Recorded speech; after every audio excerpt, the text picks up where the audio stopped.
Good evening. Welcome everyone to the Park District of the Grange regular board meeting for Monday, July 15th, 2024. It is 6 p.m. I will ask for a roll call, please. Oh, that's me. Commissioner Veer. Here. Commissioner Lacey.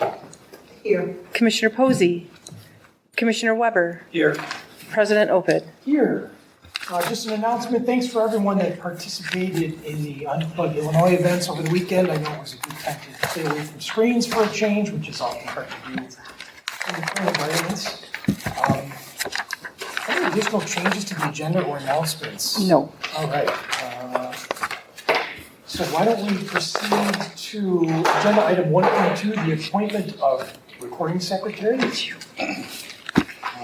we need to vote on that? Mm-hmm. So I need a motion to make an appointment. I believe I need a motion here, so I'll ask for a motion to nominate Adam Copera for the role of recording secretary. So moved. And a second. Second. Commissioner Veer. Yes. Commissioner Weber. Yes. Commissioner Lacey. Yes. President Opid. Yes. Congratulations, Adam.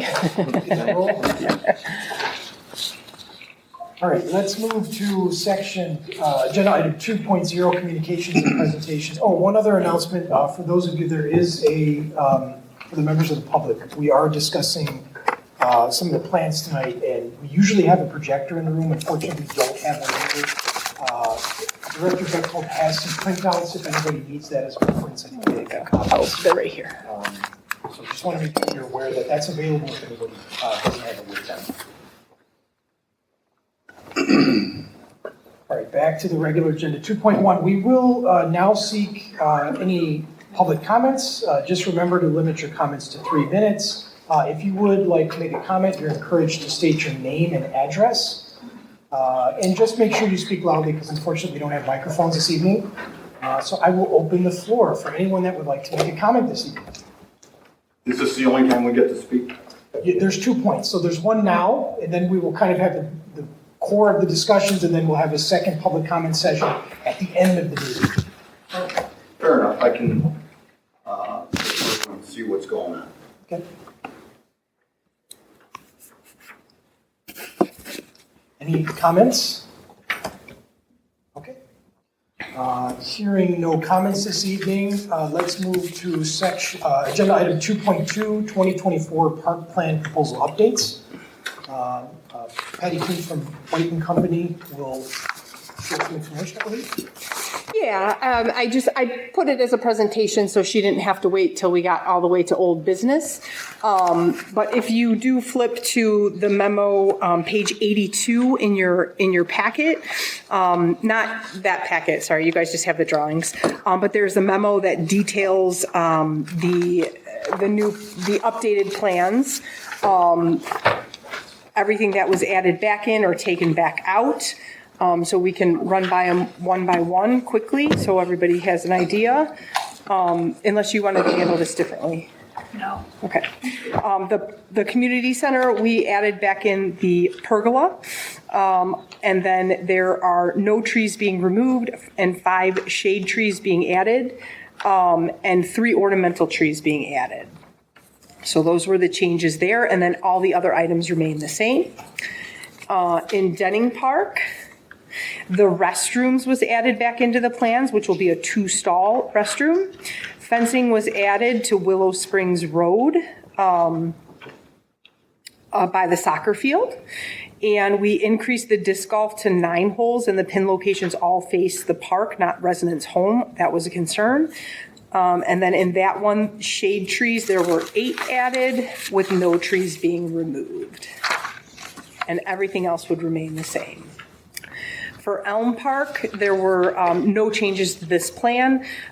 Trees are not to be removed. There will be some shrubs by the sled hill for safety and visibility. For Gilbert Park, the parking lot has been reduced with the same footprint, but with the addition of a turnaround. We added shrubs in front of the parking lot to reduce light pollution. We're going to leave some games in there. We're not sure what types yet. We can discuss that tonight. Bioswale added in the parking lot, pollinator garden added by the tennis courts, and then there'll be a ping pong table added within the multi-sport court. And then again, no trees to be removed. Shade trees added is 4. And then we have some other small shrubs, 75, ornamental grasses, 75 for the pollinator, bioswale 150, and some perennials. The bioswale is 180, the pollinator gardens 150. There will be some shrubs removed by the tennis courts as we clear it out. They're kind of entwined, so those will be removed. Everything else will remain the same. For Gordon Park, the synthetic turf has been eliminated. We've added in an irrigation system for the soccer football field. The backstops at the baseball, softball fields will be replaced with 20-foot high backstops to reduce any balls going foul into the dog park and just in general. That's been something that Little League has been requesting. And this plan, again, does not remove any removal of trees. Shade trees, 22 are being added, large shrubs, 30 added, small shrubs, 70 added, and perennial or ornamental grasses are 25 being added. Everything else remains the same there. For Rotary, the shelter was added back into the plan. Everything else remains the same. And shade trees added is 3, ornamental trees is 3, and evergreen shrubs is 10 added. Everything else remains the same. And the parking lot remains the same there too. Oh, sorry, Sedwick. I'm on Sedwick now. Parking lot is reduced to remain the same footprint. The senior field must-go lighting was added back in and grading. Prep field fencing was added back in. The restrooms was added back in, 4 stalls there. And this plan does not remove any trees or include the addition of any trees. And then the last park is Spring Park.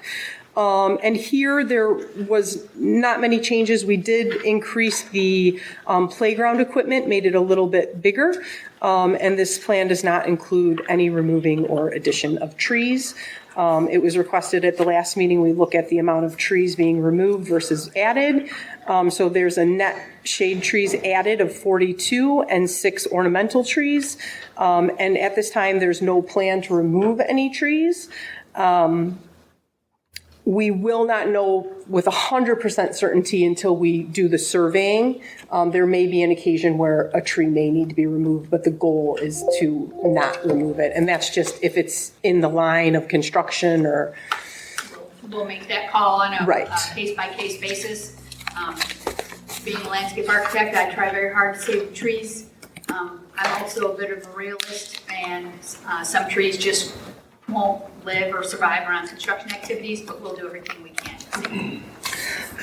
And we also discussed if they're on the invasive species list, they will be removed.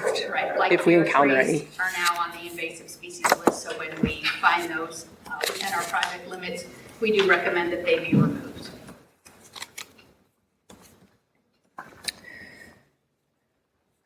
And replaced, I might add. Right. Removed and replaced. Right. With something better. So I know there was some talk about from the commissioners about the asphalt at Sedgwick. So I don't know if we want to discuss that. Concerns about asphalting the limestone path. I did provide you with some photos of, if you just came in, I do have some copies of the plans if you'd like a copy. Since we don't have our projector today, sorry. I might have to love you more. Thank you. Yes. And if you haven't signed in, please sign in. So we did provide some photos to the board of the, after the storm, the limestone and the repairs that need to be done. Eric, I don't know if you want to add anything about the pathway with the rain today, what you encountered? Yeah, just a lot of wash off, a lot of work for us to do. I mean, Yeah. I also sent them pictures of Gordon and blacktop was Fine, right. So White and Company did go ahead and we looked at different options for if the board does not want to do the asphalt. And to asphalt, the path is $648,000 approximately. We looked at doing a limestone with an edging. It would be 8 feet. The asphalt would also be 8 feet. If we put in a aluminum edging, and regrade and redo the path, that cost is $738,600. So it is actually more expensive than the asphalt. And then we also did one if we don't do the aluminum edging, and that did bring it down. 482. Okay. To $482,000. Yeah. You know, no, that $2. No, 482,000. Oh, I'm sorry. Add 3 zeros. My bad. Okay. So those are some of the options. I know there was some discussion about it too, and I just want to clarify a few things with the limestone. So because the paths, we've been doing a lot of exploring with the stormwater management, and we've heard back from White and Company, who's heard back from MWRD with some determination letters, and they're looking at different ways to submit the proposal. And because the pathways are less than 14 feet, there is wide, the width of them. There's no detention required for the pathway, so that detention is not an issue with the asphalt. And although they are ADA approved, they're very difficult to manage, maintain for our staff and maneuver when it's wet. We just discussed the cost, so you can keep that in mind. And upkeep is, I know there's some talk about that, there's not upkeep, but there is upkeep. When it rains, we have to repair them. We have to put infill in when it rains and washes out. There is edging, there is spraying and weeding. So there is more than just, letting them go. They haven't been maintained because we don't have the staff resources to maintain them. And we do plow them in the winter. That would be if it's limestone or asphalt. We will continue to do that. So happy to open it up for discussion. I know there was some talk, and if the board wants to keep it limestone, we just need to know with the edge or without the edge. Staff would prefer to asphalt it due to usability by all the sporting events. We've received a lot of feedback that it's hard to get around in Sedgwick, but obviously the board can make that decision. Can you clarify that statement? It's hard to get around. When it's wet or maneuver, if there's grandparents or people with disabilities trying to maneuver those pathways. Can you explain, you mentioned that we don't have resources. Is that equipment or people or both? People, and probably a little bit of equipment too. probably all 3. Yeah.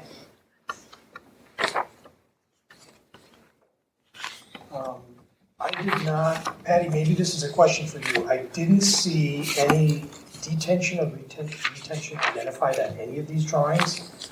Do we need to add any, and do you have any idea where that might be? When we kind of got done with all of our task force meetings in the last board meeting, I think there was a lot of discussion. And we took some time to go back and kind of find all the costs, all the items. At which point I forced my civil engineering teammates to sit down with me and walk through all the plans. Based on a current letter we received from a different project, but in Brookfield, so they're neighbors. we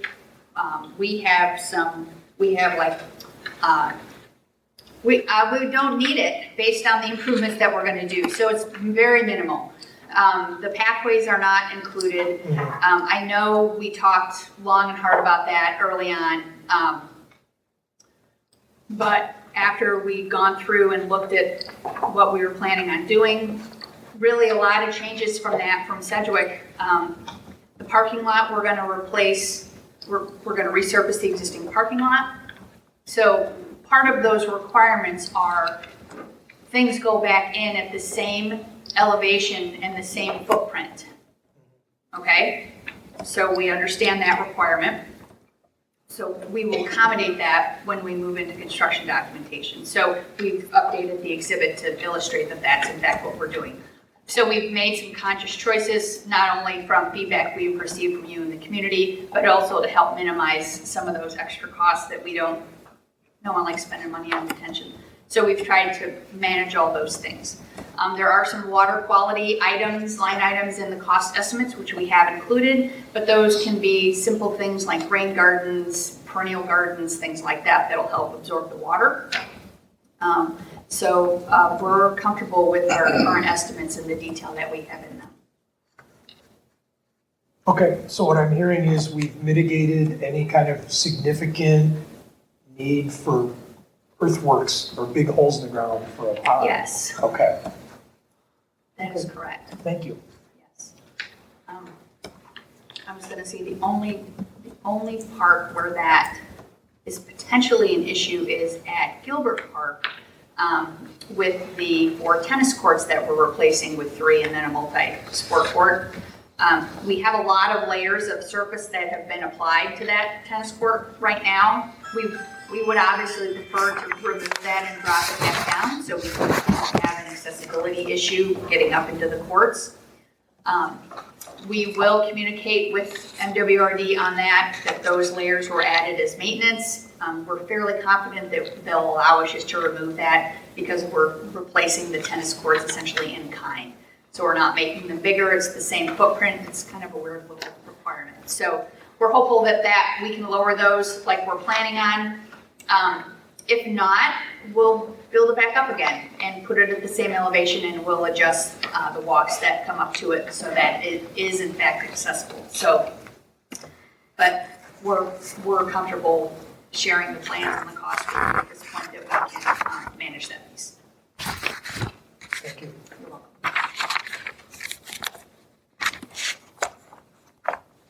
So, yeah, we just need some direction we'd like to firm up the plans so we can finalize the ballot language and the costs, especially in regards to Gilbert Park, because Gilbert Park is 2 parts. It's OSLAD and the referendum. So next month we need to present the resolution. And to present the resolution, we need the budget, and to need the budget, we need the plans. So, if there's any changes, the entire Gilbert plan will not be part of OSLAD.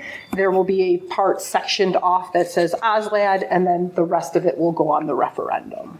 So thoughts, feedback, we want to go park by park, or how you want to do it?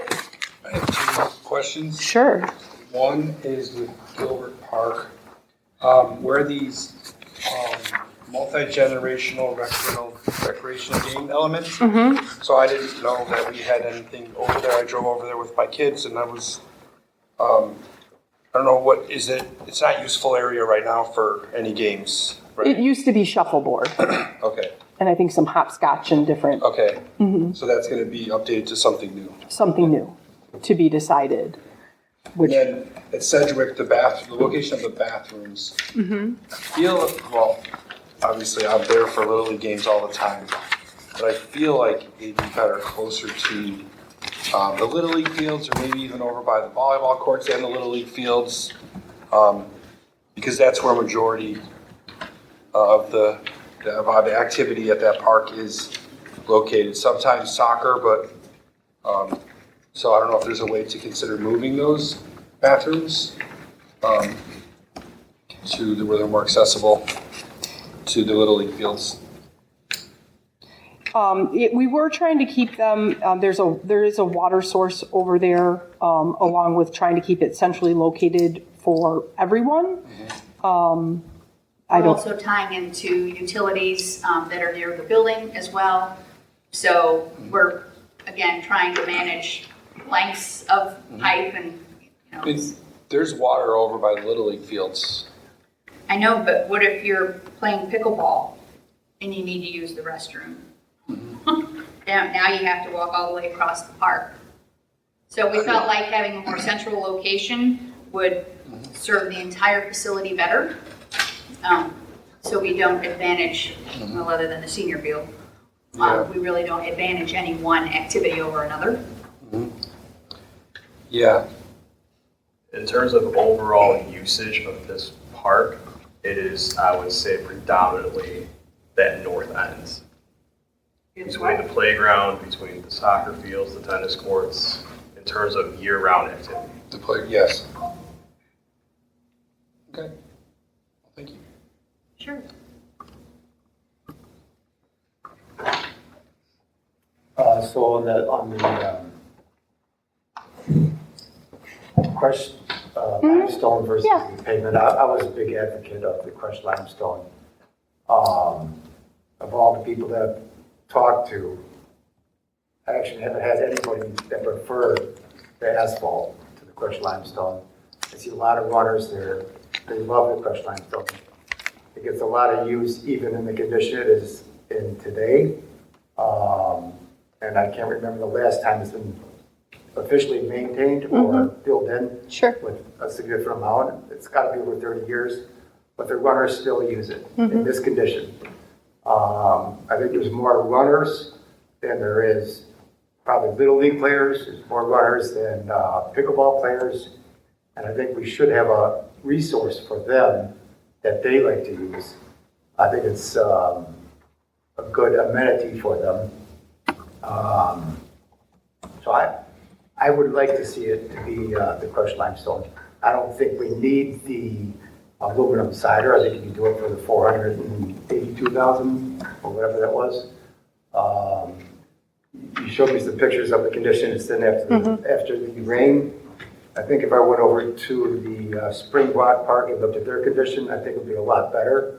I don't think you see the washouts as much because it's a newer installation and with proper maintenance. I know it might be a little more maintenance, but we maintain the water park for the number of users we have there. I think we'll have more users here. A little maintenance on that, I think we could do. Okay. I do have concerns about maintaining it. Obviously, it's the board's decision, but I just want to be transparent that we'll do our best to maintain it, but we may have to look at hiring additional staff then, so wages will go up. So there is a trickle effect. So we can absolutely do it, but know that there will be increased costs. I also feel like it's an important resource. I think I made the comment in a discussion that if you look at the Grange and its access for people that do run, there are really two non-asphalt tracks that are kind of publicly available, one being the soccer field that's by North Campus that has a limestone track. That's on obviously the west end of town, and then we don't really have anything on the east side of town. So I am also a little cautious about just paving. I understand that that's less labor intensive, I get that, but in terms of having an amenity that maybe serves a certain population that doesn't have access to anything other than streets to run on, I kind of feel like we should really think about what does it mean when we say more maintenance? Because we're not going to hire a full-time person just to maintain that. You know, is it a couple hours a week? Is it a couple hours a month? I know, Eric, you may not have that couple of hours in the staff you have now. I mean, I get that. You can't just, get 4 hours of a person a month unless we contract it out, but that might be something we want to consider. So I'm not ready to say, like, let's asphalt this over. I think we need to really understand this. I spent about 2.5 hours on it Thursday, and everything I did washed off into the parking lot. It's more frustrating. Is it constructed properly right now? I don't think so. No, I mean, so like if we had areas, I mean, it's mostly flat, except near the parking lot there. And if you just had asphalt coming up to where it's flat, or a level, Sure. I think that will solve a lot of problems if it's constructed properly. And the maintenance will be go down dramatically. Is that a true statement? Having it, I know the path is old, it's been there a long time. So it should be very compacted. The fact that you're still having washouts makes me pause just a little. Certainly constructing it properly, the cross-section that we put and included in our estimate was 6 or 8 inches of gravel, and then 3 inches of limestone screenings on top. So we do think that will definitely help. Having it be level will also help as well. We have included a stabilizer in that. From a maintenance standpoint, I know the edging is expensive, but that would help keep the screenings where they're supposed to be. And give you a defined edge for maintenance and everything that goes along with it. It's always going to require maintenance. We're not going to be able to put enough storm sewers in Sedwick Park to not have any water run across that path. I can't do it. I mean, I could do it, but you don't want to pay for that. So we're always going to have conditions where there's going to be there's a cross slope and drainage across that path. Not everywhere, and we can certainly minimize that. But it's not a perfect system. So,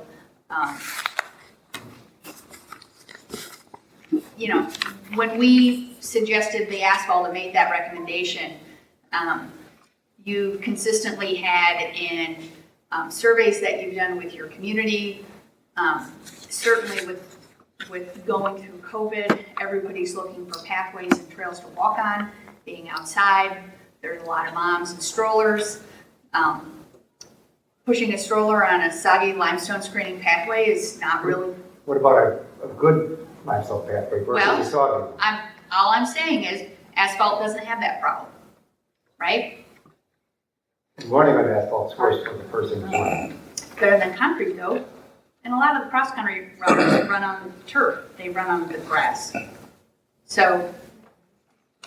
We can do whatever the board wants. Again, We're just trying to make sure you know all the information. I get that you guys want to keep that, and that's great. I'll make it as good as I can. But I need you to understand it's not a perfect system.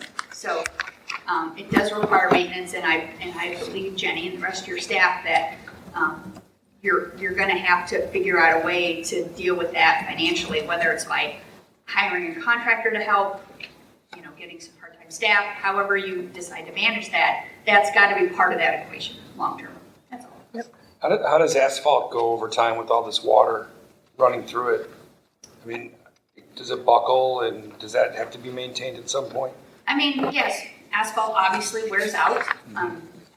If we don't drive on it with, pickup trucks and parked vehicles, it'll last a lot longer. But of course, every park district that has asphalt paths drives on them. So I would recommend that you don't do that. But, it should have a, 10 to 15 year lifespan, if not longer. But I mean, we're still gonna seal it and crack fill, just Right. like you would a street. I mean, And there are we've seen that definitely ways to before. extend that. Sure. You can public comments. You can do public comments at the end. Chris, do you have any strong feeling one way or the other? Anything that you want to share? I mean, just the bathrooms again. Is there a way to split them, to put 2 stalls over by the Little League fields and 2 stalls, like on both ends of the park? Because I feel like where it is now, it's still going to require porta potties around the park. Nope, it's just so far away from everything that I don't understand. So maybe there's 2 there and then 2 somewhere else, or I don't know. I suspect if you do that, you're gonna have twice the plumbing work, so it's gonna increase our cost quite a bit. You will. I'm not sure. Yeah. And it's not just a 50/50. So the cost for the 2 units in, Oh, I have it. you got that? Just a minute. We have lots of data. I just gotta dig for a second. Chris, would it be better if it was part of the existing building that's part of the middle parking lot? In the existing building where the, Not the Little League building, the parking lot coming off 48. are there bathrooms in that building right there already? Yeah, for preschool. For preschool? Yeah, they're the little toilets. I don't know, I picture a thing where you could attach two bathrooms to that building and attach 2 bathrooms to the Little League building, and there's water around there to, I don't know, but I don't know anything about construction, so. I'm pretty sure they're not gonna split it. I'm pretty sure they're not gonna split it. No. It's cost-wise.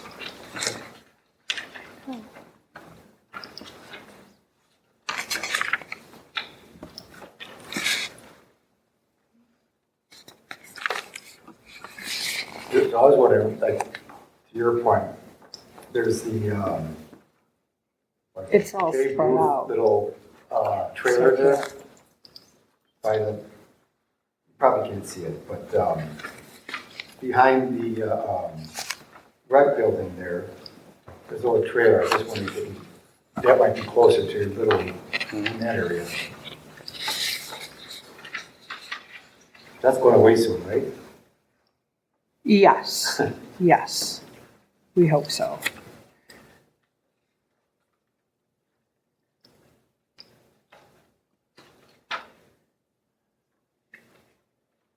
From a maintenance standpoint, does it change anything to have that connected to a building or not really?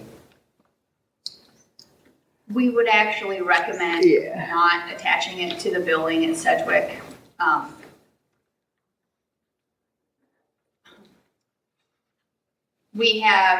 We've currently priced a prefabricated bathroom structure. Oh, got it, okay.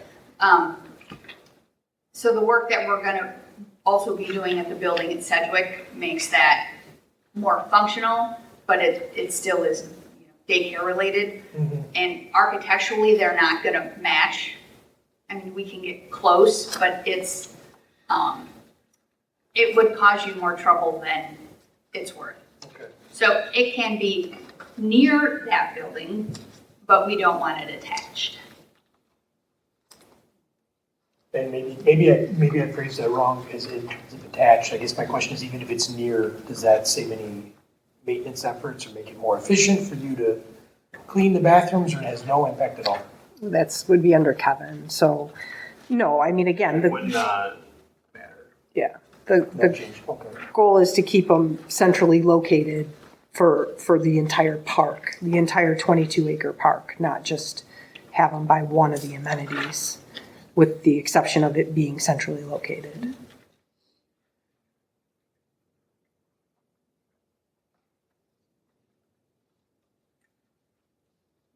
I mean, that's right now how it is at Gordon, and we do still have some portlets, but,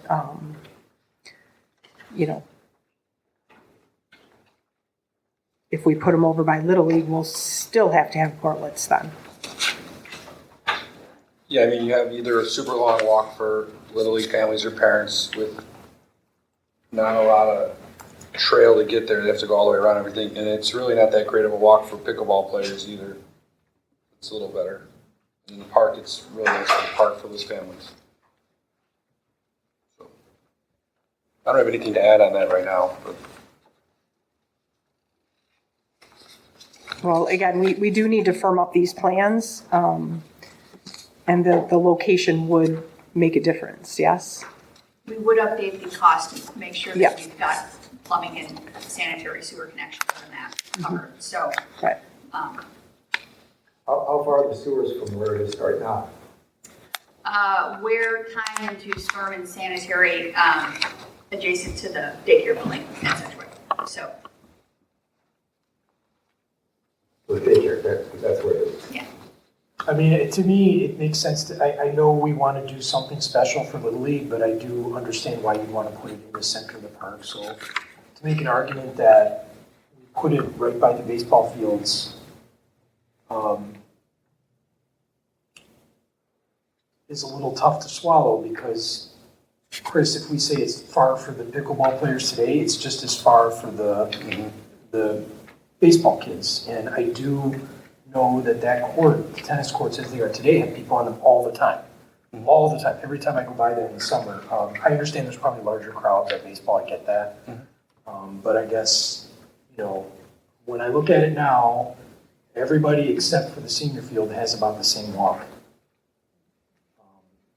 It is also really convenient having it near the playground. Because the littles don't always think long-term. It's like, I need to go right now. As a mom, my kids are big now, but. And I'm just playing devil's advocate. Well, I think I'm still willing to discuss. I think it's exciting that there's going to be a facility there for people to choose to use. Yeah. I'm sure Little League will still have porta potties as they're needed over there close to the fields, but I think it's a great step to have those there. I agree.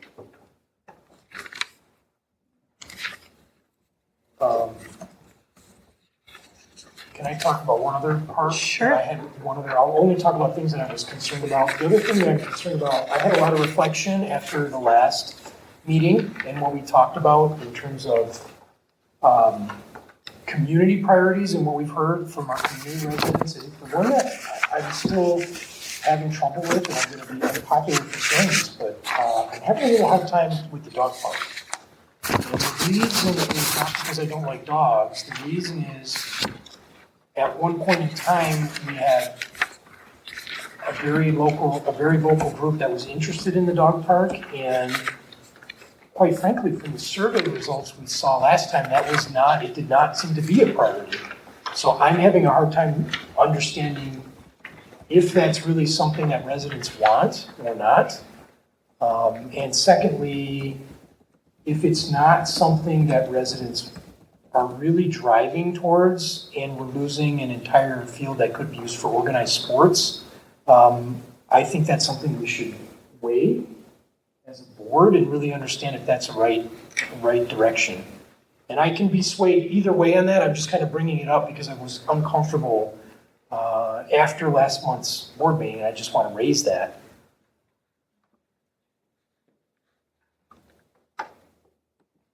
Maybe a question, Kevin, to help me understand the impact there, because that's essentially taking away one field, right? How do you see that impacting our user groups? What do you think that impact would be? Well, keep in mind, we added Denning, so we added a soccer field at Denning.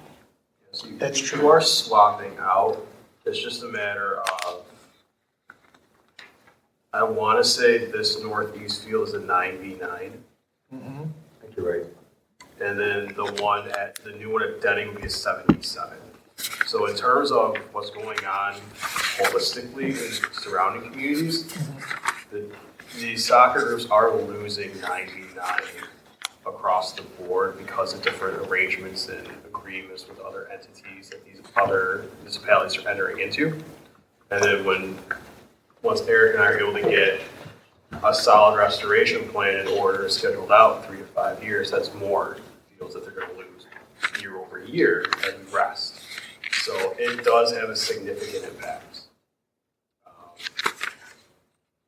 They also all like Gordon Park because it's the park with the lights on 2 of the 3 fields. So they're able to put all their coaches there and kind of rotate them around when they coach multiple teams. By having them split up to go to different parks, it becomes more of a logistical challenge for them to schedule out their coaches. There will only be one designated field at Denning, that's the proper field. That's correct. Do we have, the other question that it would do in my mind is if we move or add the field at Denning, we're moving some, obviously, users there, so then parking shifts a little bit. Correct. Do we have any parking issues today at Gordon Park during peak times, or what's your interpretation? I don't believe so. I think the parking's adequate on both sides of the property. Okay. I know I don't believe in the ballot proposal that we're putting forth, there's any specific language, if I remember, about the Correct. dog park, but it's just something I wanted to raise. So I feel like I've shared my opinion and I'm comfortable now.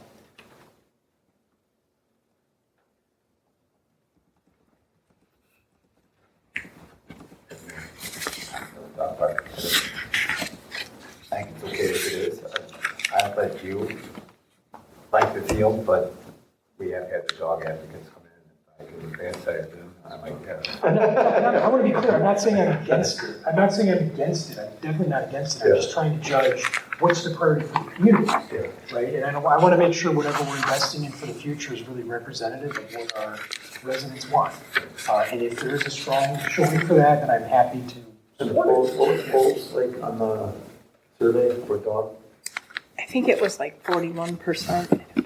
which is in the upper middle?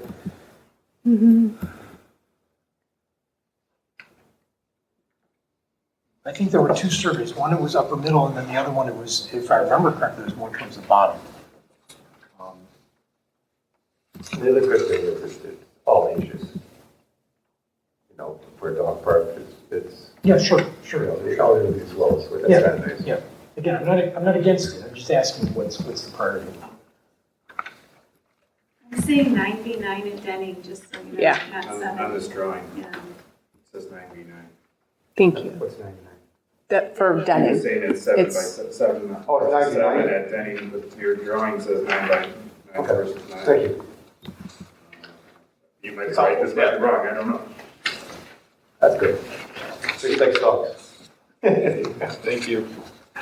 Yeah, I'm not against the dog park either. I'm just No, giving I- you the affiliate's perspective.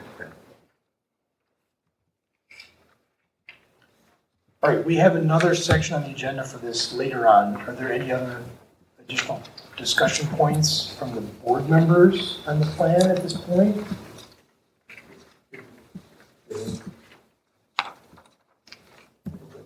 I'm good. Good, okay. Do you have any other questions for White and Company, Patty? Because she will probably not want to stick around for our meeting. At your service. I know, I've sat in a lot of really long board meetings. So actually, It's as part of the job. long as Brian brought it up, putting the dog park in, do you have an estimate or a wide range of what a dog park costs to put in?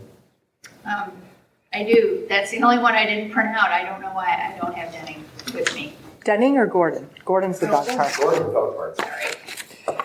And if you look at like high priorities, 4+5, that came in 8th out of 13. And high priority 4+5 minus low priority came in at 11, Out of 13. So it is on the lower end. with a minus in there. Yes, So without the minus, it was 8.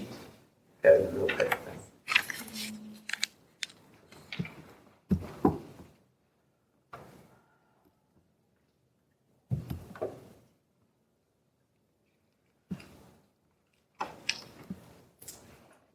It's in the neighborhood of 250-ish with fencing, shade, some new trees. No water.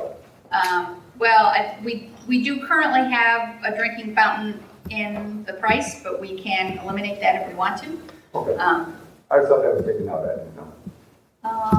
When Jenny and I talked, we talked that maybe we'll take that out, but we wanted just to leave it in for now, so that if it's covered. So, So, on that water question, is there a drinking fountain for people too? yeah.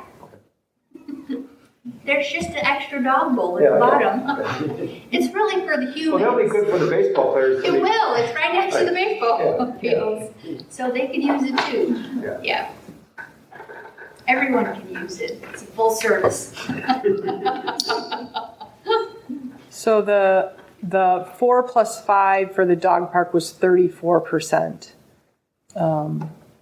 That's 4 plus 5, and the low 1 plus 2 was 47%. You have to interpret that. What do you mean 4 plus 5, 1 plus 2? Sorry, so low priority is 1 with high priority being 5. Yeah. So if you add the priority and high priority, it was 34%. And if you add the 1s and 2s, the low priority, it was 47% for the dog park. So it's more of an unfavorable position, is what I'm understanding from that? Yes. Okay. Yes. Yes, and again, if you look at,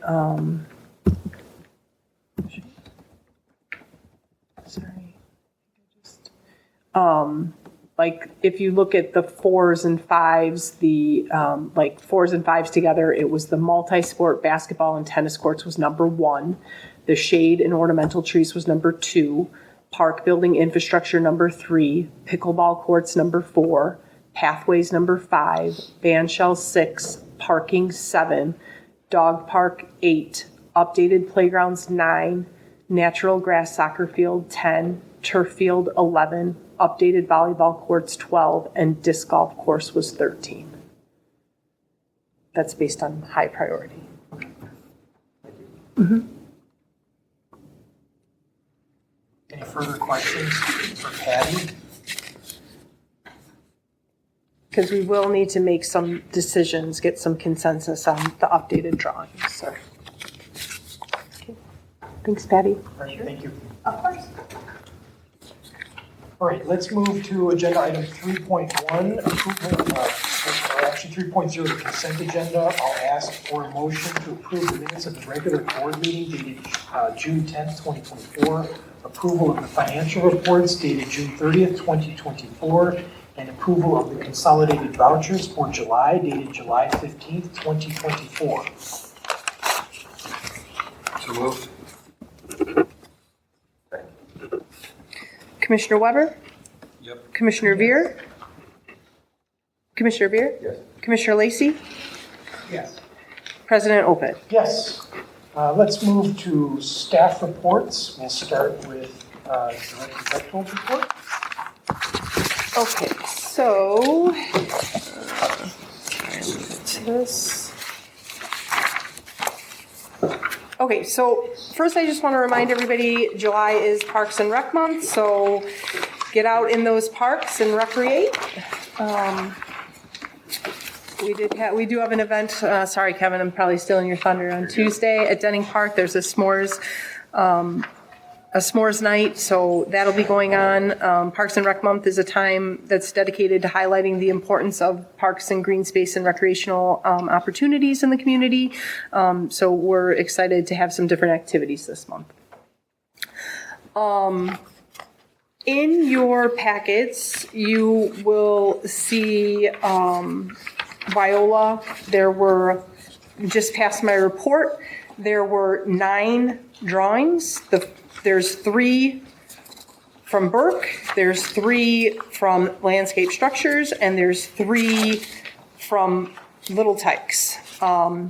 So we will be sending out a survey sometime this week or early next week with the different park options and the different color options. So this was the playground that we were, because Wyola is in the center of our community, we were looking at a more inclusive park with a lot of inclusive elements to be able to accommodate all residents and users. So you'll see those different apparatuses in those playground equipment. So I'm happy to answer any questions if you have questions about the equipment. My only question is there any preferred color to keep it looking clean? It's a loaded question, but like, would any of these colors seem to be easier to maintain a long-term visual look? Most of the time, what I've seen with playgrounds, it's all very similar. Okay. Yeah. Usually, homogeneity or continuous colors in our parks that we usually go with? We have been, well, no, they're kind of all over the board. Sometimes in the smaller pocket parks, we try to keep it more natural or earth tones to go, so it's not this bright equipment. So for this park, it is in the middle. So we gave a few different options. The first one, we were kind of focusing on our colors, our logo and Park District colors. The second one was kind of LT's colors. That kind of stuck out to us. And then we asked for just kind of a multicolor if people wanted to be a little bit different and go outside of the box. And then unfortunately, all the different vendors don't have the same color option. So that's why we had to put different colors. So we tried to keep it similar with the green and blue, the blue and yellow, and then a multicolor is what we requested. So.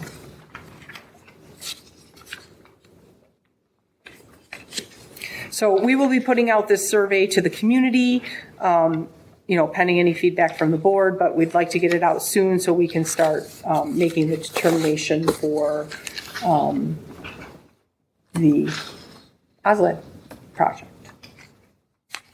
So you don't want any comments right now? If you have any comments, because it's going to go out to the public, so obviously the public can see it now, but if there's anything the board would like tweaked or changed, we would need to know that before we send out the survey. Well, the third Little Tykes one, the top of our swings involved in that. Any others? Yes. No? I guess the second one too. The first one doesn't have any swings? No, there are swings. Weren't there swings? Kevin? Sorry. Jamie? Eric? Weren't there swings in the... In Bird? Yeah. Yes. Why are they not? We'll have to get those in there. Because there are definitely swings in all of them. Good catch. Because that would be a deterrent. Yeah, it looks like this one's more zoomed in on Yeah. the actual photographs that we did receive. It's more zoomed out and they're Oh, you know left what? adjacent Let me... to like the main structure. Yes. And you know what? It may be like that in the... for the board packet, I didn't put the overall... But I do think you are correct. If my memory serves correct, I think there are 6 swings versus the Little Tex, I believe, has like 8 different entrances Yeah. for swings. I like the color in the first one, though, the green. But they're going to decide that for the public, right? Yes, and the board will have the final approval. The Wyola plan is not on these. It's not in this. That's because it's not part of the referendum. We've already received an OSLAD grant. So it is not part of that proposal. One second here. Yeah, so I can kind of show you. Sorry. That's it, right? So the zoomed out, which will be in the Okay, survey. yeah. So that's yeah, this one. yeah. Okay. So that's more zoomed Yeah, out. okay. And did you? So there's this. So it's Little Tykes, Burke, and what's the other one? Landscape structures. So there you can see that there are the swings. Oh, nice. Thank So you. there's two buckets, 3 belts, and 1 ADA. They're all the same price point? Yes. Not exactly, but similar. close. Yeah, there's a budget, yeah. So any other feedback? Otherwise, we'll move forward with the survey. So you're going to put out 3 options on 3 different styles? So they're gonna first be asked which one they like best to rank them. So 2 different ones, surveys? Well, it's one survey, but they'll be asked which one they like best, and then we are going to have everybody vote on the color option for each playground, because if their playground isn't selected, we still want them to have input on the color. Clever. So that is our plan.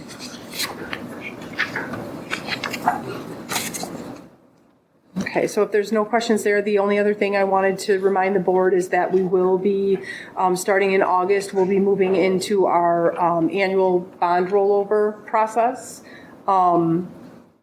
So this is something we do every year. We issue a general obligation limited tax park bond to provide the payment for principal and interest, which is due on our alternative revenue source bonds. So, Chris, if you have questions about it as it comes up, we can talk about it. But again, just want to, it will have the, it'll start next month and it'll be every month through November, so, or October. So that's all I have unless there's any other questions. All right, thank you. Director Hollett, we'll move to finance.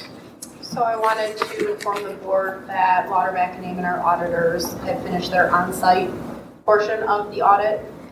They collected at that point about 80% of their field work was completed, but the remaining part as they were going through and still working through it.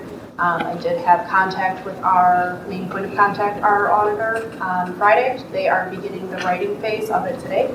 So I imagine within the next week or so, I'm sure by our next board meeting, I should have a completed status at that point is my hopes.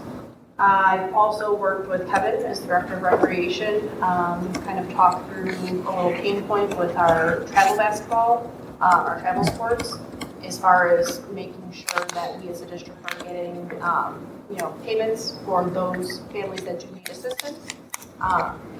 So we worked through what that looks like, and between the two of us, we're fairly confident that this season will be much better as far as making sure that we're getting in the fees that, the patrons and participants need to be paying for participating in these programs. We did also receive property tax, not a whole lot, but money is still money. A lot of it was from 2023, some of it still trickling in from 2022. And then as far as the human resources side of things, my department has been analyzing pay rates for part-time employees in relation to our budget, and then analyzing our district's expense calendar as a whole for reviews and appropriate pay raises. So that's kind of where we stand in this department.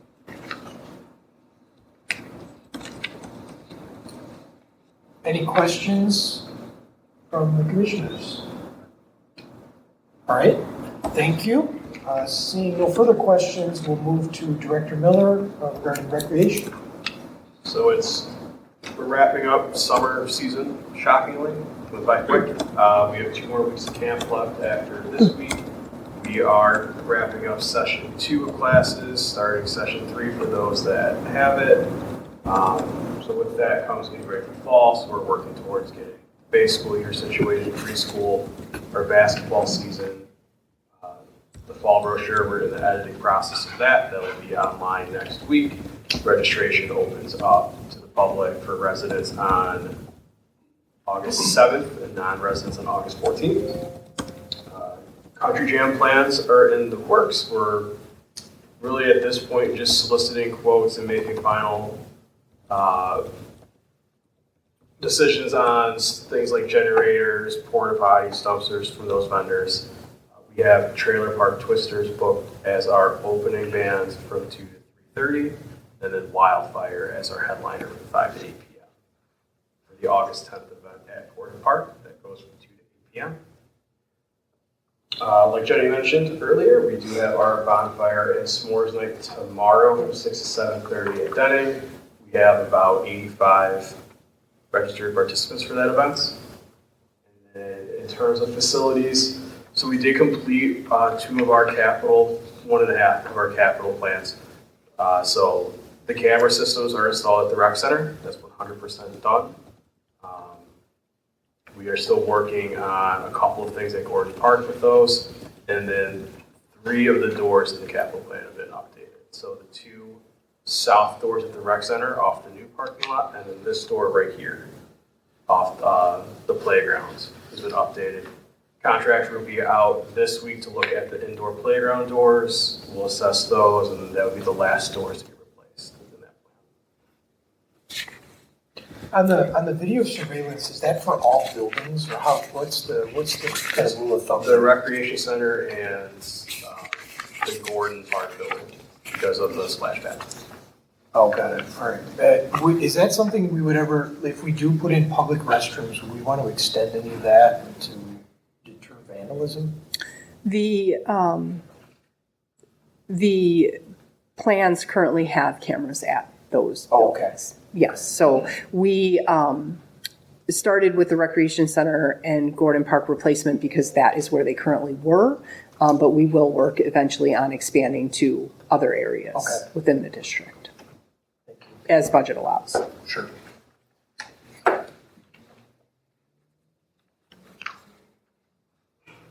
Kevin, I think there was, am I remembering correctly, was there a bags tournament last month?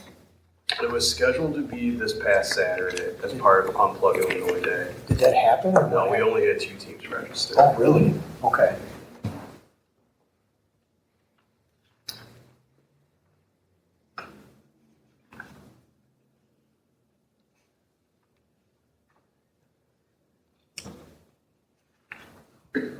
Any further questions for Director Miller? All right, let's move forward.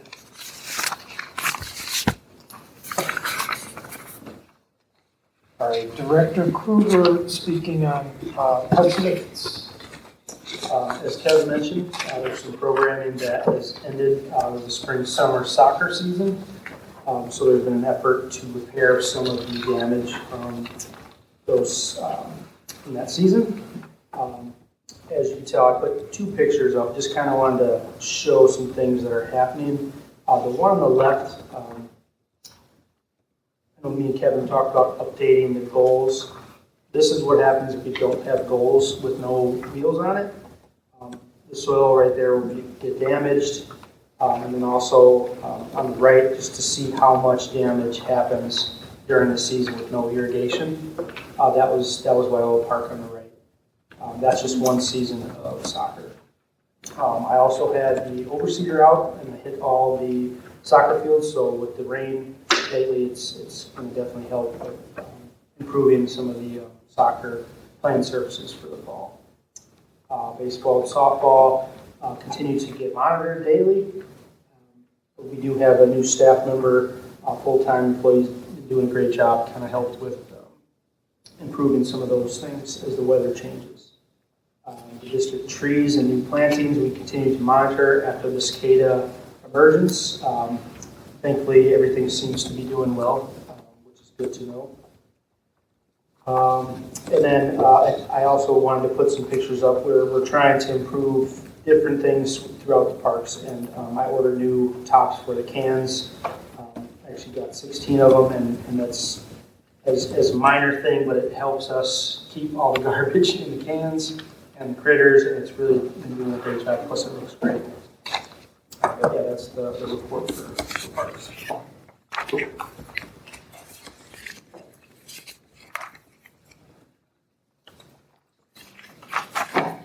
Eric, thanks for getting those lids. I think you're right. It's a minor thing, but it really adds a level of professionalism compared to what we had before. So I appreciate you making those adjustments. We'll continue to each year improve those too. So I got plans already for next year with garbage cans.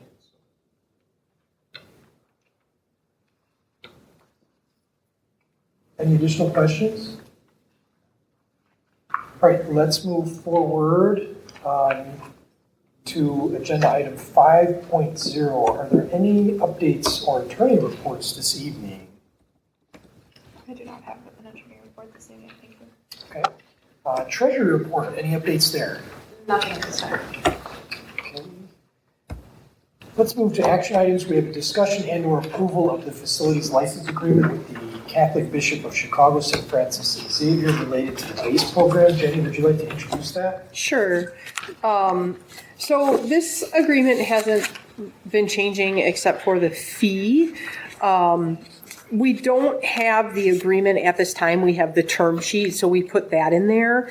So we're actually asking the board to approve the term sheet with the final agreement approval by executive director and legal counsel. So all this will be plugged into the agreement.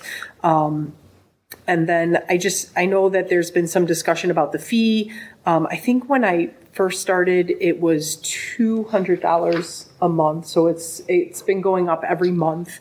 And I know, Kevin, you've been in contact with them. So did you have anything to add on the fees? Yes, so they have some new administrative staff who kind of been tasked out with looking at the business side of how the operations are in the school within the diocese. And they're trying to just do their due diligence. So I spoke with Peter Brown and Liz Gardner.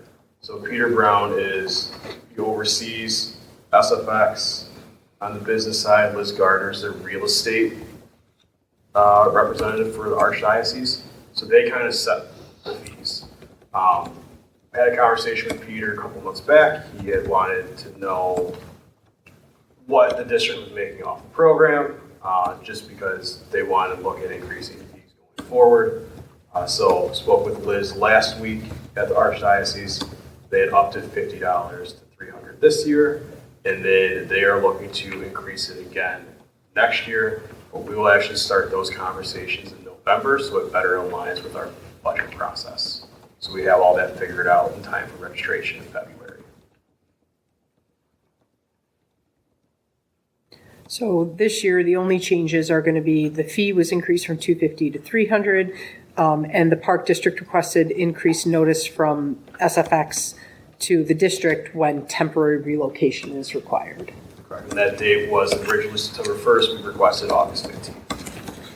But I think when we budget these programs, if I'm remembering correctly, the goal isn't really to make a ton of profit on these. It's more to kind of offer a relatively low-cost service for parents that need before and after school care. Correct. Okay. So will that $50 really have any material impact operationally on us this year? Okay. Thank you. There were no questions. I would look for a motion to approve the term sheet. Well, the motion would be board to approve the term sheet with the Catholic Bishop of Chicago for the amount of $2,700 with final agreement approval by executive director and legal counsel. Thank you. Second. Perfect. Commissioner Veer? Yes. Commissioner Weber? Yes. Commissioner Lacey? Yes. President Open? Yes. All right, discussion and/or discussion of referendum resolution and ballot language. Oh, I'm sorry. Yeah. I'm sorry. You're right. Sorry, Bob. Let's go to 8.1, discussion of 2024 park plan proposal. So this we already saw a little bit earlier in the conversation. Yep. So I think it might just be kind of easiest to kind of just go through each park and see if the commissioners give consensus on what's in there. So the community center, again, what we've done here is added back in the pergola. Actually, we should start with the ones that you might want to change. So let's start with Sedwick, because there will be budget implications. So at Sedgwick, what would the board like to do with the path? Would you like to asphalt it, keep it limestone with no edging, or limestone with edging? I would like to keep the limestone one way or another. If the staff really wants the edging, I'm okay with that, but Okay. I'm sticking on it too. This makes a big difference instead. Yeah, I would want to keep the limestone. I don't know if we need the edging. I mean, I think I've done plenty of running in my life, and limestone's better.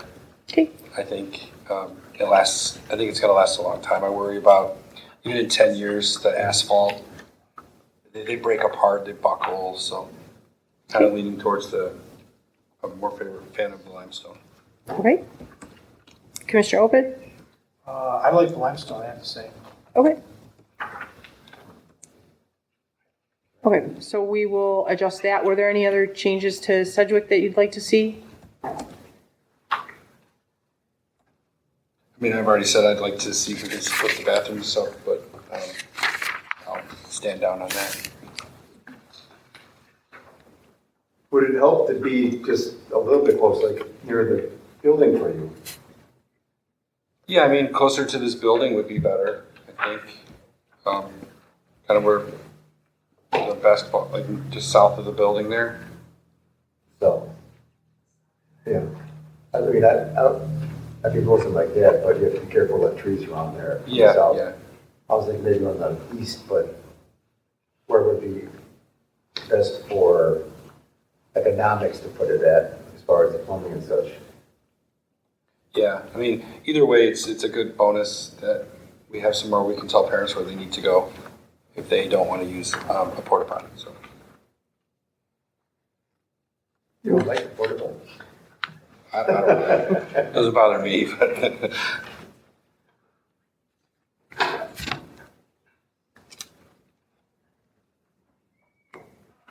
Okay, so we're good with that one. Keep the same or?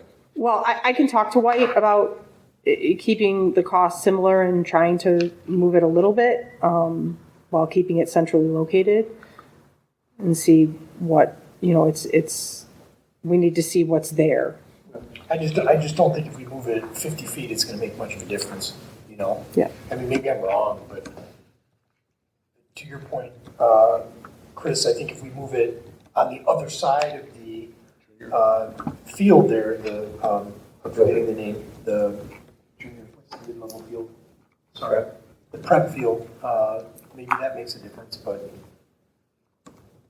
Yeah, I'm up for keeping it central. Okay. I mean, I don't think we can move it off towards the middle. It's better, I think it's better somewhere around where the playground is and Yeah, I agree with building that. there, and it's centrally located. Well, and pending cost, what I can talk to White about is maybe adding, if we're keeping it limestone, again, I know we'll have to see costs, but maybe we can add a pathway through the middle. Or maybe on the other side of the baseball field? Mhm. Yeah. So get to the bathroom. Yeah. that might be an option. But again, I have to look at costs. We have to look at costs, so. That would actually probably be helpful. Okay. Okay, anything else with Sedgwick?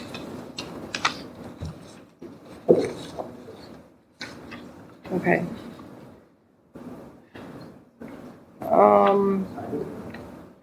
So just keeping in mind with Sedgwick, if we do keep the limestone, if we do keep the edging, which again will help keep the path wide, we'd have to find 90,000, or without it'd be 166 to play with. So we'll have to work it out based on the rest of the plans. So the edging, would it be useful in some areas and not the others? Doesn't matter? As far as the level of the, I guess I'm asking where it washes out, would it be helpful to have the edging there? And where it doesn't wash out, then you don't need it? Yeah, I guess. Or is the uniformity that important? I would have to ask White for the, architectural points, but it's edging, so every year it would need to be edged around the park to make sure it doesn't narrow or the grass doesn't grow in. If you know, do you know on the west side, have you seen that path? It's really narrow now. Yeah. Because the grass grows in. Yeah. And so that would help the grass not to I understand. grow in. Yeah. So if without the edging, there would be, or the aluminum edging, there would be extra maintenance edging costs. I get it. So it saves more of the labor than. Correct. But again, we'll have to look at the budget. I'll need to talk to Eric a little bit too, and White a little bit more. And I don't know if it would matter with the washing out. I don't know how high that, because it can't be a trip hazard either. Right. So I would imagine it would be flush. So Do we, given that we want to go asphalt, should we ask the staff to come back with a recommendation on that? No, you said asphalt. Yeah, you I'm said. sorry, limestone. I mean, I would be open if you want to think about that and tell us what you think is best. Well, it's going to be based on budget. I mean, if we don't have the money, we don't I have the money. understand that, and maybe some things we're shifting around. So, right, but we really need to firm it up, so we'll take a look at it and put together a new proposal. So I guess it would, to the point we said, it'll be either the savings of X or a more cost of X. If we can keep the same level, and if you want to keep the edging in certain places to make it more useful, or just take the whole thing out and save it, I guess is what I'm looking at, or I'm thinking. Sure. As far as a way to go.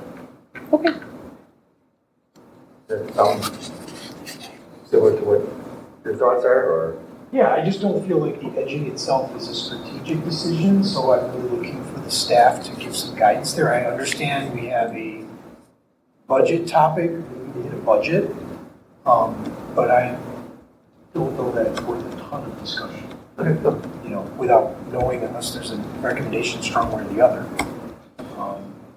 But I'm happy to entertain it. No, I'm just saying that at the same budget level or less would be. I would agree with that. Okay. So, community center, any feedback or input on that plan? I'm glad you add some of that stuff back in. I think that's really nice. So we're good with that plan? Okay, Denning Park?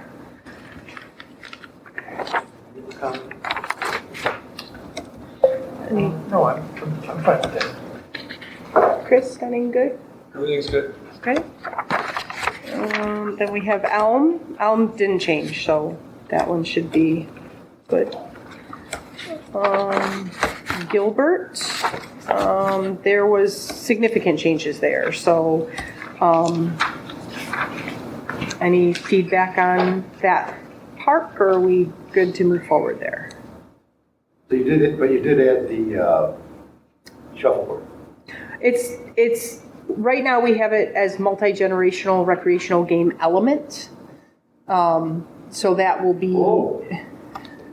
It could be shuffleboard, it could be bocce, it could be bags, it could be. Okay. So I think that's if we want to discuss it now, we want to make sure that we're putting in an amenity that's going to be used by the community at all levels. I know a lot of people love bocce. So if you want, I'm an advocate of that, but it's not mandatory. I would also ask, I mean, I'd love to just put a line item budget there, but then also ask the staff, is there any particular element that we could add that we could potentially do some kind of programming on? You know, even if it's a yearly, and that's the reason, like I asked about bags. Like if it was a big thing, then maybe we put in some more permanent bags things where we'd have a, location to sponsor or do something. If it's bocce, great, let's do bocce. Do we have a 4-week bocce league or something? But what I'd hate to have is I feel like the previous infrastructure we had there, it was on the ground, but we never had a plan to use it. So I'd love to go into this with saying, okay, let's do this. This is a nice multi-generational feature, but the staff is also on board like, hey, that's something we can use and engage the community on that side of town. I agree.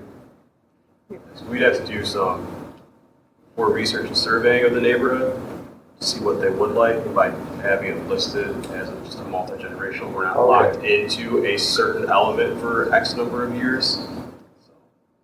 So we'd have to do a little bit of due diligence on our end from the program side of it. And that part is not going to be, like, keep in mind, this is going to be a split proposal, right? So there's a referendum proposal and there's an OSLAD proposal. So the entire thing is the referendum proposal, but only part of it will be for the OSLAD grant, which I think takes out the parking lot to the left. So that will not, the recreational games will not be part of the, to the north. So from the building to the north won't be part of the OSLAD grant, meaning that we don't have to keep them in there for the 20 years. So we can change them out. So we like that function too. If they're not being used, then we can change it. If it's within the OSLAD grant, you have to keep that element for X amount of years. We do. So, So, And we're removing a T-ball field there? no, it's Like the just, soccer it's, yes, I'm sorry, yes. And we've talked to Little League and the soccer affiliates yeah. about this transition. So yes, the one is staying the existing one. So good there? Okay. Gordon, again, the irrigation system, turf, the backstops, and then just we just added the information about the tree. So not a ton of changes there, but I guess a big change, right? Yep. So, When you said number one, you're in Gordon, right?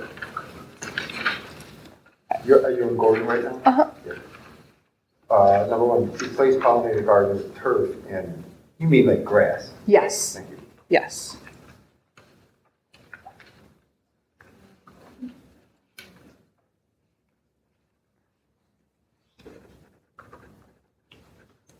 So we're good with that one? Okay. And Rotary, again, I think we just added the shelter back in, so we're happy with that one. I'm glad you did that. Yeah.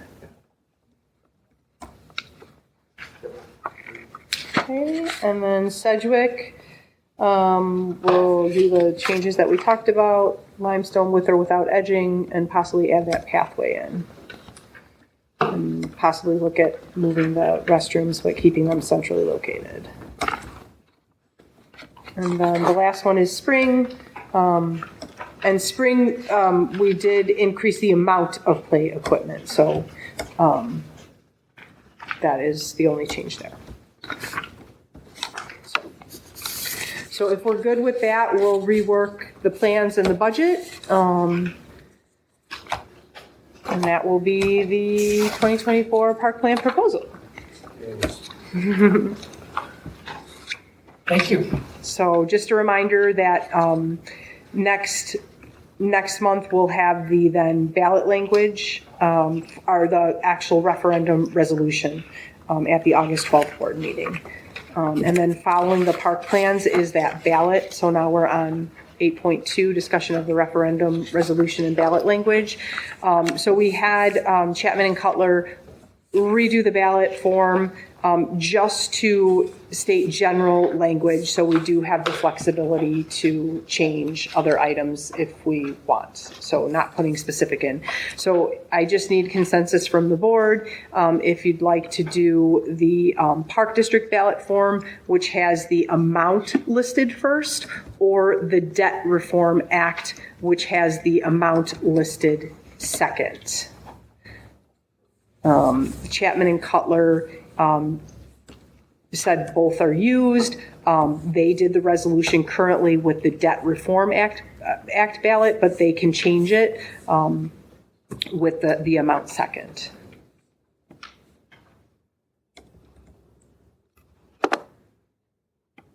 I would probably prefer the Debt Reform Act version if we have a choice. Okay.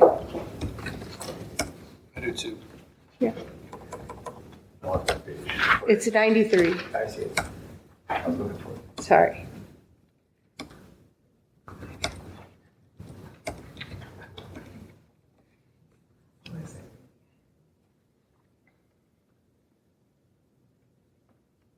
Is it that reform, is that what you said? That would be my preference. Yeah, I like that.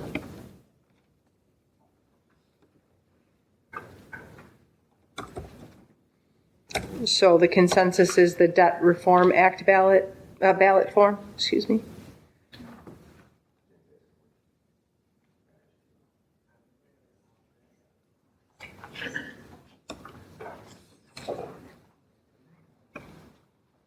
Did we lose a two-sided printer?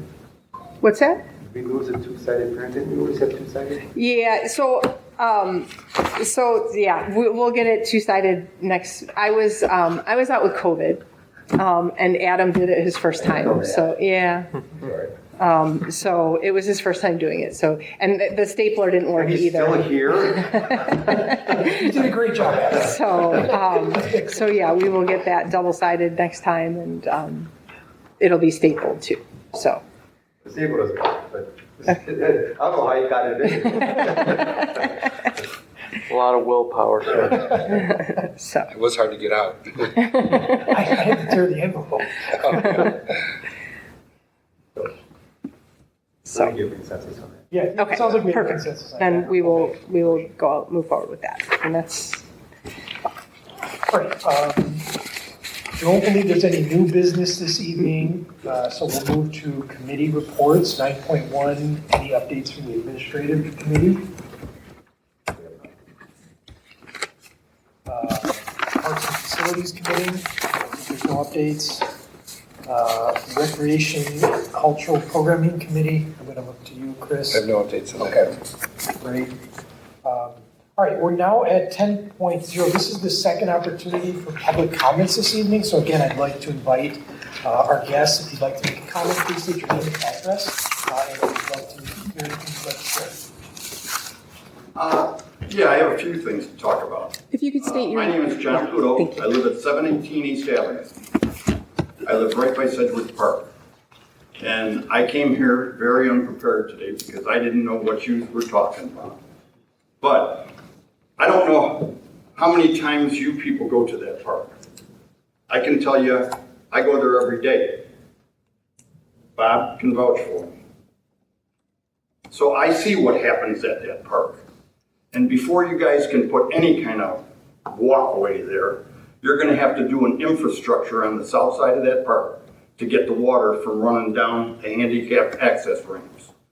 And my suggestion to you would be to talk to the village, find out you want to repave that parking lot there, to put a green parking lot down there, tile off all on the side of those baseball fields down to that parking lot so that the water doesn't flood baseball fields out. You have a problem there. You can't just put asphalt on top of it. You're going to cause the where the seating area is, where home plate is, you're going to raise the grade there. So what you're talking about doing is completely absurd. You have to do some infrastructure under that park, and it's going to cost some money to do that. My suggestion would be the Metropolitan Sanitary District gave the village money for next to the Elm restaurant for a green parking lot there. That little parking lot holds 137,000 gallons of water. My guess would be there'd be about 1 million gallons underneath that parking lot by the volleyball courts. Okay, now you talk about tripping hazards. All along that parking area at Sedwick Park by the baseball fields, there's a tripping hazard. It's been there for 30 or 40 years since they put the curbs in, since 2000. Which side are you talking about? South side of the park, Okay, by the baseball, the little okay, baseball. the angled parking, so not the Yeah, parking lot? Right. Okay, There's a 3-inch between the grass and the curb there. It's been there. 2 years ago, they redid the infields. They dumped all the dirt on the parking lot and left it there for a month. All of that dirt was good black dirt. How about it? Was it good black dirt? I think so. Yeah. Well, our park district, you got an end loader, a tractor. They could have taken and put all that black dirt and swaled it back down so there wasn't a tripping hazard there. I walk every day there. You know, let me equate, I wanted to talk to that lady because she's the one that's obviously making the plans for this park. Okay? And well, they're designing the plans. yeah. But do they know the park? No, they don't. It's like the head of the RTA never riding public transportation and telling them how to improve it. You know, unless you live it, you don't know it. Okay? So there's a problem there that needs to be fixed first.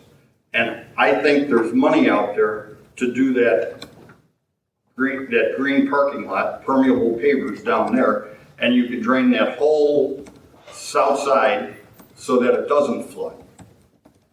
It washes out every time it rains. I could tell you that. But, you know, you've got to think about what you're doing here because you just can't put a Band-Aid on it. You're gonna put all this money into new things and you're gonna create something else. For every action, there's a reaction. So let's do our homework and sharpen our pencils about what the problems are there. Because every time we get a good rain, and I've got pictures of the water coming out of that park, that whole area floods quite quite bad. So we need to address that issue. And putting asphalt walkway on it or more stone is just going to cause the baseball fields to flood, or, you know, it's not going to work. Now, the next thing is, Chris, you had a good idea about the bathrooms. That Park District building that's over there, I haven't been in it for probably 35 years. Does it have handicap stalls in it? Are the bathrooms updated in that little building at Sedwick? No. No. Okay. Well, you got a building that was probably built in the 50s there. The infrastructure of that is probably terrible. It's all threaded pipe and it's all ready to be replaced. Maybe putting a combination bathroom where it could be attached to that building in the parking lot there might not be a bad idea. The sewer and water is there.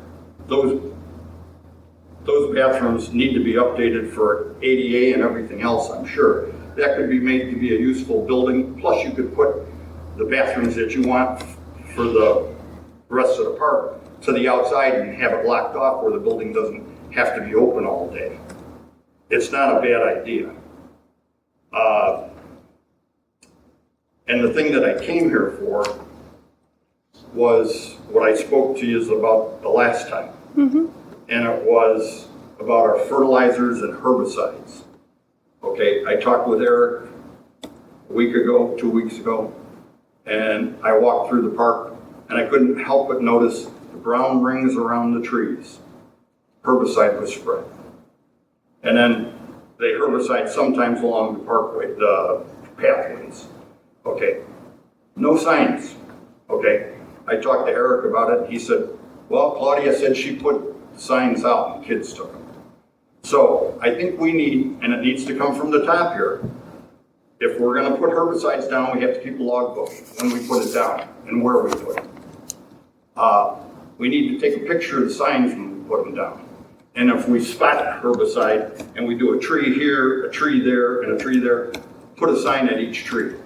Okay, I walk my dog there. I lost a dog this year and I don't know why. But I surely hope that it wasn't from the pesticides or herbicides that you people put down. So let's take that out of the equation. That is what aggravated me to come to this meeting. So Claudia is going to need to have, here's what has to happen. When you pick up that spray can with all the poison in it, you pick up the flags that go with it. You take and spot each place you spray. And after you're done spraying, take your little cell phone and take a picture of it because it's got a timestamp on it. That will protect you as well. Because I'm tired of messing with her. You know, I've been going on about 5 years with this, and it's going to have to stop. The next move I'll make is I'll have to call the state in and have them come in and inspect all of your storage facilities where you store this stuff. I don't want to get to that point. If you're doing a job, do it correctly. And the one-day flag, I'm sorry, it's a common sense issue. 1 day on a herbicide isn't enough for me. I wouldn't want my grandkids, you wouldn't want your grandkids or your children playing where that stuff is spread. And it's spread around the bleachers, it's spread around the fence lines, and everywhere like that. So we need to get this thing set. You need to set the policy, and it's got to be done. And I'm done. Thank you, John. I would like to comment on one, your first comment about the permeable pavers. I know you haven't, I personally haven't seen you here in the past. I just wanted to share. I'm kind of hard of hearing. Sorry, I wanted to share with you some information about permeable pavers in the past. Not the pad. I understand. I'm talking about the parking lot. I'm speaking of the parking lot. He said the past. I'm speaking past. P-A-S-T, not pass. Yeah. In the past. In the past. Years ago. Yes, years ago. I want you to understand that this board, with some previous members as well, has always tried to look at permeable pavers, and we did explore. We actually put in an application to MWRD to try to get permeable pavers in the rec center.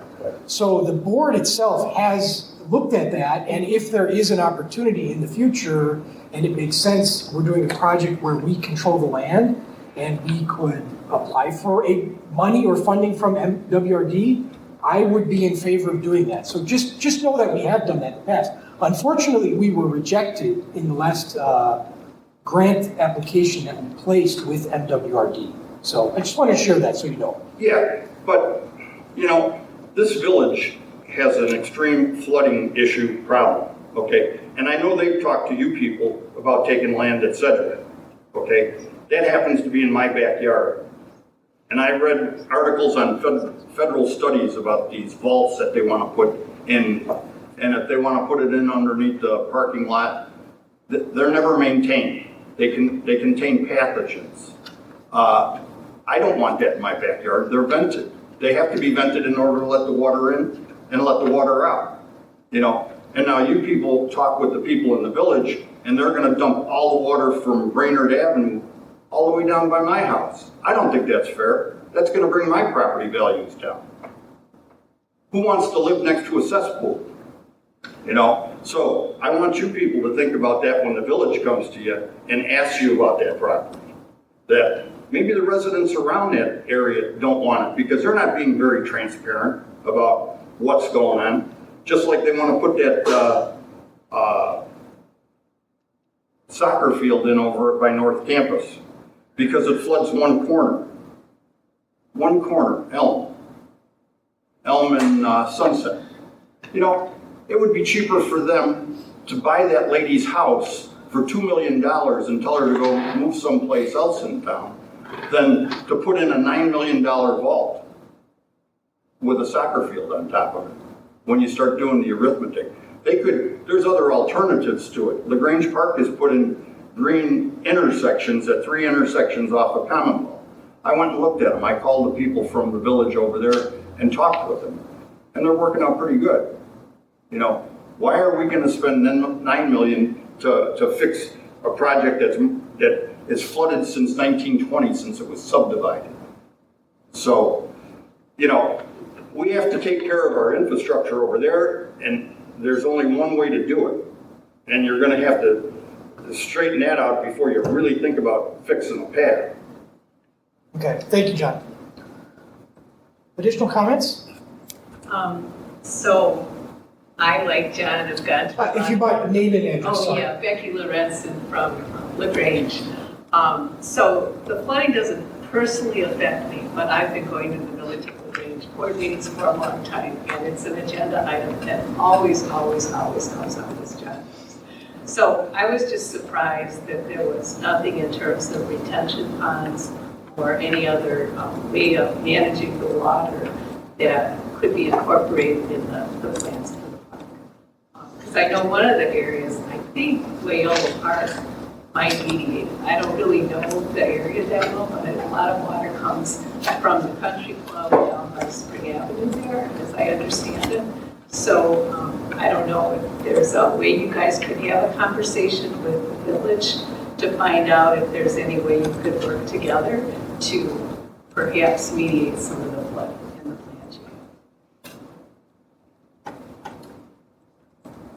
Rose Missy, 911 South Stone. Yeah, I was, flooding came up earlier, and I agree that I'd like to see grading improved. I kind of hope that that's in part of the park proposal plan to even washing out limestone. I know I've written, to Claudia and different staff about, is there a way to put plants to slow the flow of water so it doesn't wash out the limestone, right? Are there things that we can do to just avoid the washout, in addition to adding aluminum? There might be other ways to redirect and slow down water to avoid it from amassing at certain points. So I really do think, and just because it's not required by MWRD doesn't mean we shouldn't be thinking about how can we use our parks to storm water. I'd be interested in learning, did they do a hydrogeologic study? I don't know how closely you work with the village on that. But there definitely should be some partnership opportunities there. The pesticides, yeah, I think they should be marked anytime there's pesticides or herbicides. I mean, as I have a dog and children, I think that should be marked every time it's put down. just as a courtesy. And it should stay at least until a water, or I think they say 3 days, or a heavy rain, and if children were removing signs, that's problematic too, right? If that really was true, we don't really want them removing any signs. Inventory, something I've requested before, I'd like the park district to do like an annual inventory, real basic, but like this is how many, fields we have, this is how many trees we have, this is how many playgrounds we have, these are the surfaces we have, these are wood chip, just an inventory, because over the years, I've been concerned about the loss of trees and green space, and so if you knew every year what you had, you could look back. I mean, it's accountability, it's transparency, just a real simplified annual inventory of just, this is what we've added, right? There might be some gains as well, we purchased this space or what have you, so I'd really like to see that. Okay, so dog park. I have a dog. I don't have strong feelings, but what I do like about the dog park is it serves a different user group, not just the ball sports players. So I do like that. I do like that it includes some trees. So, I would say that's probably good to keep it in.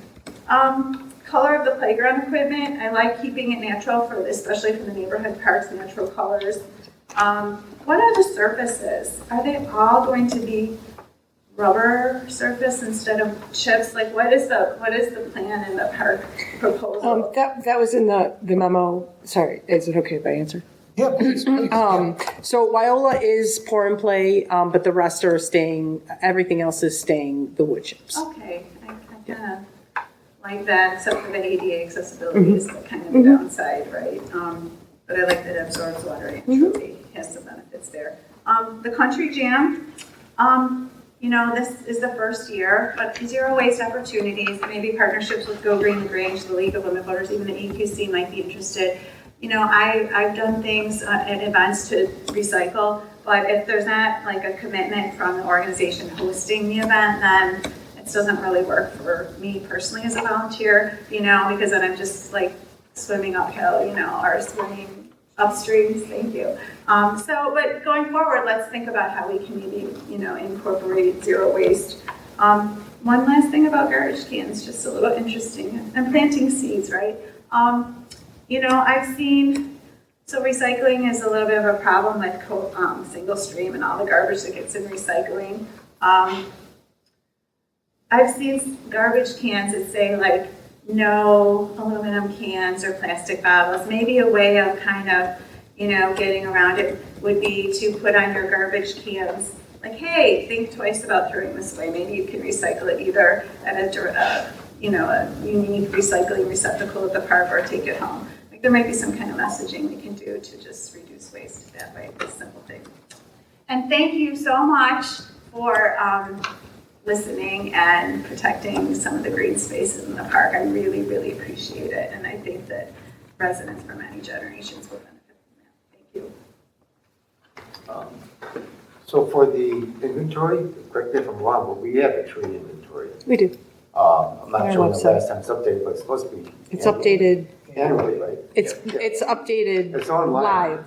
Oh, Yeah, so you can look at. We have a tree inventory. Yeah, I in know fact, the tree. I'd like an asset, kind of a pie chart or what have you of everything that's, the tree I know has been done, but just the other things, right? So like with the astroturf, like that would have been replacing a chunk of grass with, plastic. So like, is there just a way over time to just track how things have shifted in the park district over time, how we've used our spaces? So I was thinking a little more broadly than just trees. Thank you. Additional comments? Lori Stevenson, 1510 41st Street, Gilbert Park. Behind me, Gilbert Park. Beside of me, Gilbert Park parking lot. Okay, so I wasn't here at the beginning, had a medical claim, so I couldn't be here. I appreciate that you downsize from wherever somebody started with taking the whole plot and making it into parking. Now, looking at this today, it looks like, and tell me if I'm wrong, it looks like you are moving from where the north edge of the parking lot to further north. Is that correct? Because I think with my property, it used to match up with the tail end of the parking lot. So you've moved, or are you moving the parking lot further north than where it? It butts out a physically- little bit. Pardon me? It does butt out a little bit, Is yes. that a little bit like 4 feet or 5 feet or 6 feet, which is like? I don't have the exact dimensions, but it's a way to get in 4 extra spaces. So it's a parking lot space, so I can. Okay. And like he said, I've lived there for 48 years. I walk almost every single day. And that parking lot, like I said at the last meeting and the previous meeting, except for when we have games, and games don't last all day long, and when you have the little kids coming and the drop-off thing, 99% of the time, that parking lot, and if anybody else is in here from Gilbert, is empty. So now we are once again, I believe, spending money that something is already there that's working, why it has to be extended, and like I said the last time, to do that little drop-off, how many kids is that? Is that 10 or 20 kids versus all the rest of us paying taxes to make that little turn for them to go, to be taken out to their little school? And are all of those 10 or 20, and I love children, believe me, I'm number 70. When they go around there, are all of those kids Grange paying tax parents that are dropping those kids off? Or are some of those kids coming from somewhere else? Are we possibly doing something, I mean, we, you, and the community, doing something for 20 people when maybe only 10 of them are paying Grange taxes, is one. The other one is, with where you have moved it, to me, I don't see the above trees. There are 2 or 3 or 4 right in this area, mature. And I understand the last time when we were talking, somebody said sometime we'll replace trees. I've been there for 48 years. Some of those trees are probably as old as I am. They're definitely older than the 48 years that I've been there.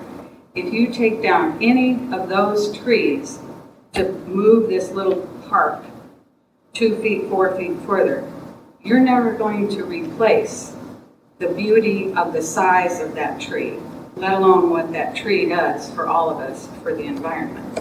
So once again, I'm thrilled that you made this smaller, but I still don't understand how you came up with this. And somebody has to know, how far north are you going with this? So if I may, I know you weren't here at the beginning. I wasn't, sorry. It's fine. I just want to share with you this step. We asked the staff for a report and any trees that would be removed, and the end result was no trees will be lost in any of the construction that's in the minutes. So that Gilbert Park, no. All parks with all plans that we're doing, the plan is to not remove any trees unless there's some reason that we can't foresee right now. Okay. But the current planning, and that's in here, says the goal is to not remove any trees. Right. So just want to be clear on that. Okay. We took the comments from the public into consideration on the last meeting, and we think that's important to the community, so we're acting on it. Okay, thank you, and I do appreciate that. And the other thing is the shuffleboard courts, and that's what they were when we moved in, and people used to use them all the time. I like your idea of multi-generational and whatever your bocce thing is. But when you're putting in your notes, Candy, because there's 4 there, maybe you could leave 2 as shuffleboard courts and maybe 2 as kids will hopscotch, or maybe, isn't bocce played like in The your, balls. on grass? It could be grass or gravel, or it could be like turf. You can put many different surfaces. Okay, and then one of you said, I don't know if you were referring to this building, but is there some way that this building, besides being used for the school, because this used to be the ice skating rink place that we all went, and our son, we even had, I told you last week there, whenever the last meeting was, he was in a wheelchair. We literally were allowed, we had to come to the park board, and so were other people in the community. We actually were able to use that facility like once a month to have Cub Scouts. Now, if we can't do those kinds of things, fine, but can there ever be like a seniors movie night or card games or something where that facility, and I could be wrong, I don't know because I haven't been in that building for years, is it only the children's school, or can we, the rest of the community, use it at some time, or if it's set up with tables or whatever, can they be moved to the side so people could, for their children or their grandchildren, literally perhaps rent out the space to have birthday parties or anniversaries or something? Just an idea for that building. What was the reason for taking out the half basketball court, which is used all the time? And I know you had said, or one of you, you're putting it down into this multi-use thing. But is somebody going to be able to play basketball while somebody else is playing something else in that? It looks like unit 10 or 6, which is that? Is 6? Yeah, we were making it a bigger, so it'll be probably futsal and basketball. So we were making it larger because the number 10, the pad, it's very small. So we were trying to enhance it for users. Okay, and then I'll go back to trees. So where that parking lot is, there's some shrubs, and I know I saw Claudia cutting some out, and there's still some there. If you're taking out shrubs, you're going to dig them out and move them so they can be used somewhere else? I'm not, normally if we take out shrubs, I don't believe we reuse them. Is that correct, Eric? Yeah, they're dead. But I mean, if they're not dead, do you ever take them out and be able to use them somewhere else? So that they could. I don't remember when she did that. Okay. Was it perennials or bush? They're perennials. I mean, at one point they were Yeah, all she's reusing. lilacs. Yeah. And then all of those evergreens that they took out, are those going to be replaced? There were at least, and they were dying, but there were at least, I'm going to say, easily 10. The end of the parking lot that is, must be the east side of the parking lot where I think you're moving the parking lot even further east than where it is now. Anyway, there were several evergreens there that were literally taken out within the last year that I'm not seeing any of those replaced. So it's a tree issue also. And I know this is a lot of work, and I thank all of you for what you're doing.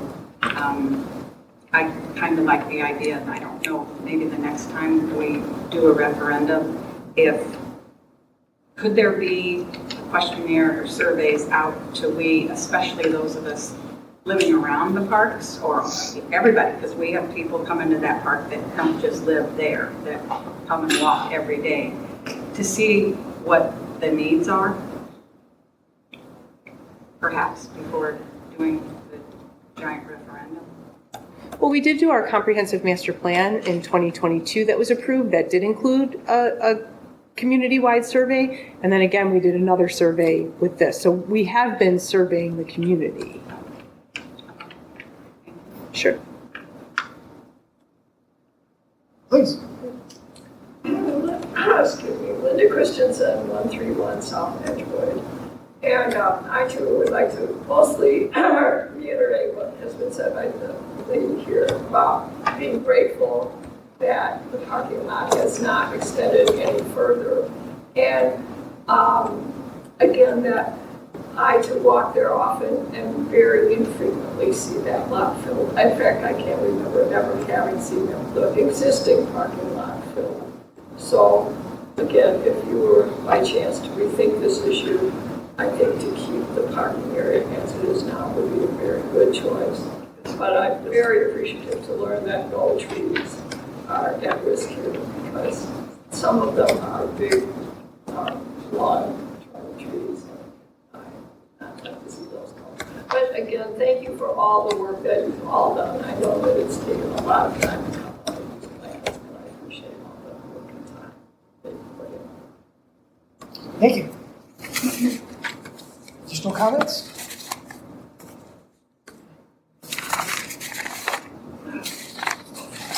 All right, seeing none. Let's move to 11.0 board comments. Would anyone like to start this evening? I have no comments.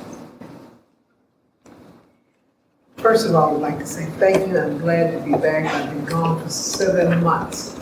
And Jen, excellent. She checked on me all the time to see exactly what was going on with me. So I appreciate that. And not only was she checked on me, she was doing Park District work. So all the things that you said tonight, believe me, she's gonna get on it, let you know, and she'll be back with you. But I would like to say thank you very much. Glad to be back. Well, I'd like to say it's very good to have you back, and very good really happy to see you here today. So that was fun. And for our guests, I'm glad that you all came and gave us your opinions. We do our best to accommodate the majority and make good decisions. Sometimes the two don't coincide, but we try. Amen. I'd just like to say thank you again for coming. It's nice to see people here and interested and invested in what we're trying to do for the community. Remember, ultimately, this will be your decision because the plan is to potentially approve a referendum, so you'll be voting on this. And I'm excited and hope you recognize some of your fingerprints on the plans as this has evolved. I think it's important that you continue to share your input, and I hope you feel heard. I mean, we're here to listen, and I've heard a lot of interesting ideas and great concepts, and I appreciate that, and thank you for making a time in your schedule to come here, because it's not always easy to find that time. So thank you for coming. All right. If there are no further comments, I do not believe we have any need to go into executive session this evening. So I will ask for a motion to adjourn. Oh, I just want to make one more comment. All the information that you brought back, it takes two eyes. Can't do it with one eye. So when you seeing things and you getting it back to the board, like I said, it'll help quite a bit. The village, getting on the village and saying what the people of the Grange want. And I do appreciate that. And I forgot to say, I appreciate the comments that you had to say. Thank you. Make a motion to adjourn. Oh. See what happens when you're on this I'll make the President, I'll make the motion to join. Thank you. I second the motion. All in favor? Aye. Aye. Thank you.